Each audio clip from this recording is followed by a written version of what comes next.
bien au contraire.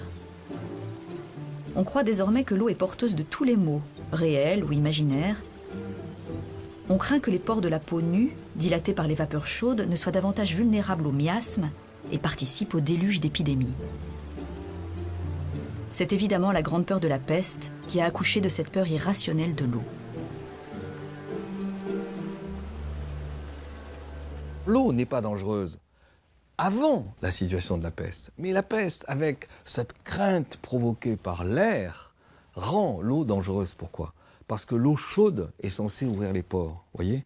Et à ce moment-là, les étuves, qui étaient très nombreuses au Moyen-Âge, sont considérées comme un lieu relativement inquiétant. Louis XIV a fréquenté le baigneur au début de son règne, vous voyez. Et puis progressivement, il a moins fréquenté, et progressivement, il a intériorisé le fait que l'eau est dangereuse. À Versailles, les courtisans, pas plus que le roi, ne sont adeptes des baignoires. Et peut-être encore moins, leurs appartements étant trop petits pour en disposer. Mais si on ne se lave pas dans un bain, comment s'effectue alors la toilette? L'expression qui est utilisée en particulier à la cour de Louis XIV, c'est celle de toilette sèche, qui veut tout dire. C'est-à-dire qu'à la fois, il y a de la toilette, et en même temps, il n'y a pas de recours à l'eau. Qu'est-ce que c'est que cette toilette sèche? C'est le fait de s'essuyer. C'est un essuyement à travers un linge, évidemment blanc, mais cela peut être aussi un essuyement avec un linge qui est imbibé d'une certaine acidité.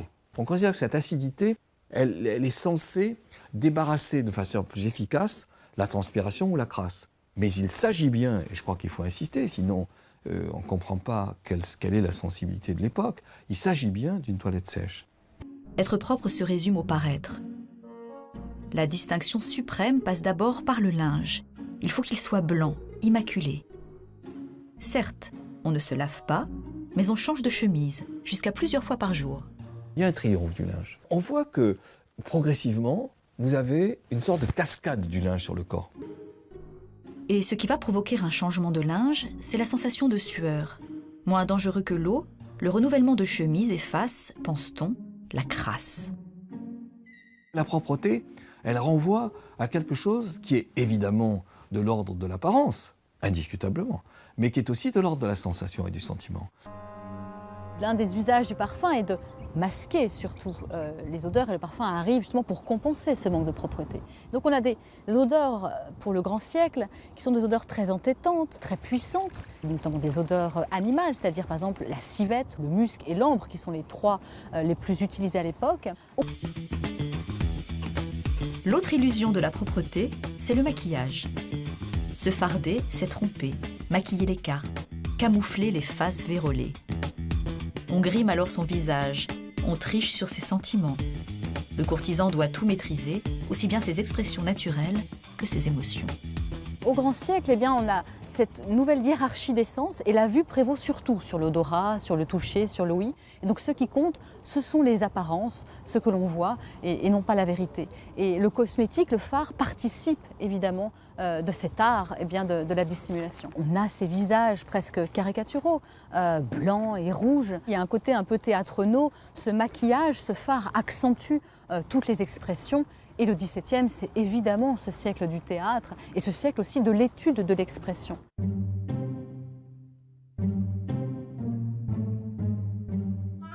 Dès l'époque, on raille aussi eh bien, cette noblesse avec ce maquillage qui a finalement cette image du double sens, de l'hypocrisie, du dissimulé.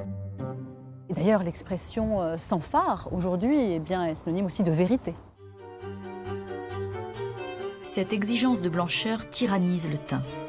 Car comme pour le linge, le visage doit paraître immaculé. Le blanc évoque alors un idéal de virginité, une humanité sans tache, celle d'avant la chute. Avoir un visage pur, c'est avoir une âme exempte de toute souillure, de toute cicatrice. Le blanc est bien sûr le symbole d'une classe oisive, celle d'aristocrates à l'abri du soleil, des intempéries, à l'inverse de ces visages brunis du peuple. Cette course au blanc conduit à toutes sortes de recours, même aux plus toxiques. L'agent de blanchiment le plus utilisé à l'époque, eh bien, c'est le fameux blanc de céruse. C'est un cosmétique connu depuis l'Antiquité. Les Romains, les Grecs avaient des fards aussi à base de céruse. Une autre couleur marque l'apogée de cette illusion. C'est le rouge. Il est censé rehausser la blancheur du teint et tromper les marques du temps.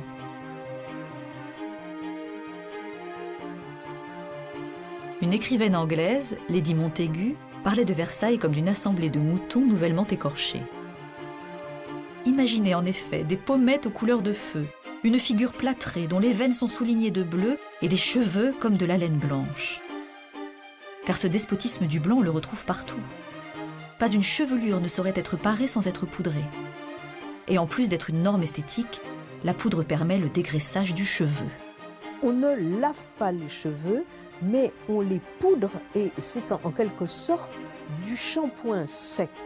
Et ce shampoing sec ne devait pas être évidemment bénéfique pour la chevelure. Et le mort quotidien de ces perruques lourdes et parfois infestées de poussière et de vermine eh bien, causait beaucoup de dommages. D'abord des migraines, des éblouissements, et puis aussi des échauffements et même des escarres. Louis XIV a eu une maladie très grave, notamment due au port de la perruque. En 1696, il est atteint d'un anthrax à la nuque. Fagon, dans le journal de santé du roi, nous décrit cette maladie de Louis XIV, dans des termes d'ailleurs bien peu scientifiques, nous dit que c'est absolument effroyable, que ça ressemble à de la viande desséchée, c'est absolument abominable. La grande affaire au château, c'est la laine. Les courtisans essaient de la maîtriser, en vain.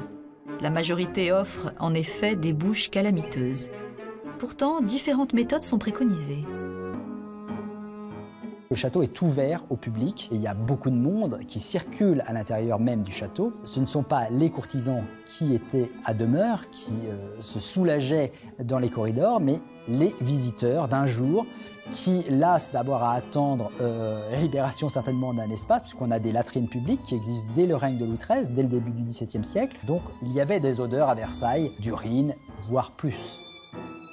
On urine en effet où l'on peut. Comme l'épisode célèbre mais rare de ce prince urinant du haut de la balustrade de la chapelle. Ou de celui se soulageant sur les tapisseries, au vu de tous. Et pour les plus discrets, on se libère derrière les portes ou dans les recoins des escaliers.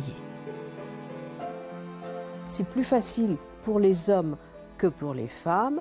Les femmes ne portaient pas de sous-vêtements, elles ne portaient pas de culottes. Il y avait des porte-chaises d'affaires qui se promenaient dans le château de Versailles et une femme pouvait mettre sa robe sur ce que l'on peut appeler un seau. À la cour, les femmes venaient avec un petit pot de chambre, posaient le pot sous leur robe, donc c'était assez discret. Parfois on entendait couler l'urine de la dite dame. Néanmoins, ces pots ont pris le nom de Bourdaloue en référence au prêcheur Bourdaloue qui devait faire des sermons qui étaient un petit peu trop longs pour ces dames. L'hygiène progresse grâce à la technique, mais aussi grâce aux modes. Alors que Louis XIV se fait amener sa baignoire dans sa salle de bain pour raison médicale, Louis XV se fait, lui, construire 7 salles de bain dans ses appartements privés, au gré de ses aménagements successifs. Louis XVI se contente en revanche d'une seule salle de bain.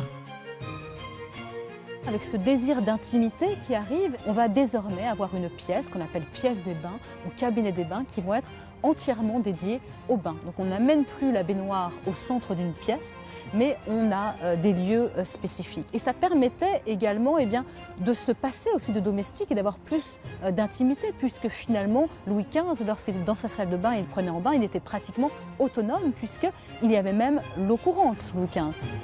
Mais en scène des baignoires montre que l'objet peut se vendre. Donc il y a vraiment une présence plus grande qui ne touche pas l'ensemble de la population, mais qui commence à toucher une population plus large, pas seulement l'aristocratie, mais la bourgeoisie, etc.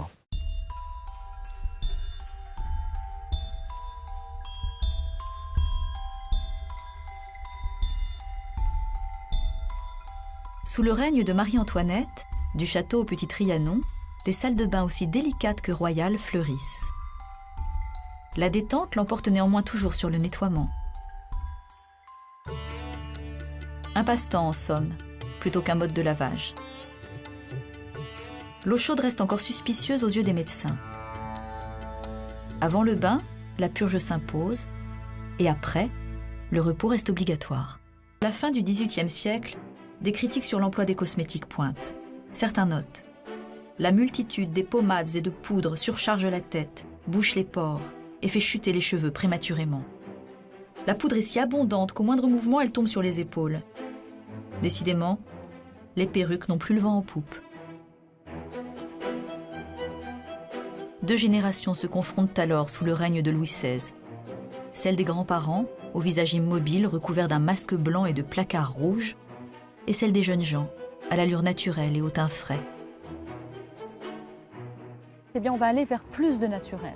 Et ce naturel que l'on retrouve dans la cosmétique, c'est aussi finalement l'époque qui évolue comme cela. C'est évidemment les livres de Rousseau sur cette redécouverte de la nature qu'on lit beaucoup à la cour. Ce naturel, on va le retrouver dans la cosmétique. Les fards se font plus discrets, le rouge est presque plus utilisé. Par contre, on conserve cet idéal de pâleur du visage. Et puis, à la fin du XVIIIe siècle, le maquillage de la cour, il va infuser dans la noblesse à Paris, puis dans la bourgeoisie. Et j'allais dire, comme aujourd'hui, eh bien, on va avoir ce maquillage qui masque en fait les conditions. Il n'est plus l'apanage d'une élite. C'est le sens même de la propreté qui change de nature. À l'avenir, le parfum et la poudre ne sauraient dissimuler les odeurs fétides. L'effet purificateur et laveur du parfum n'est plus. La propreté a changé de main. Elle n'est plus conseillée par les manuels de civilité, mais par ceux du médecin. Au XIXe siècle, désormais, pour être propre, il va falloir se laver avec de l'eau.